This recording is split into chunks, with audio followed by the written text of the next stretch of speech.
દારૂની હેરાફેરીનો video viral થયો હતો। ગાડી ભાવનગર પીજીવીસીએલનું હોવાનું સામે આવ્યું છે।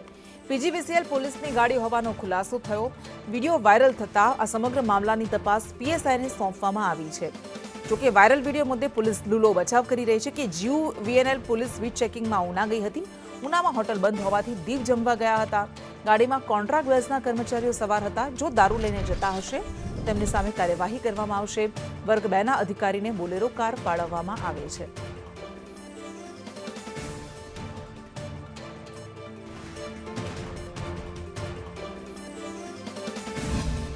ડ્રાઈવર આઉટસોર્સિંગના છે તેમજ એક કર્મચારી છે જેવો તેના સંબંધીને ત્યાં કંઈક વસ્તુ દેવા જવાના હતા એવું અહીંથી રસ્તામાં કહેતા હતા કે ભાઈ મારે ત્યાં દીવ જવું છે, મારા એક સંબંધીને ત્યાં કંઈક પ્રમોશન આવ્યું છે એટલા માટે। પણ ખરેખર હવે ત્યાં વાઇન શોપમાંથી લીધેલ છે કે નથી લીધેલ એ ખાતરી નથી।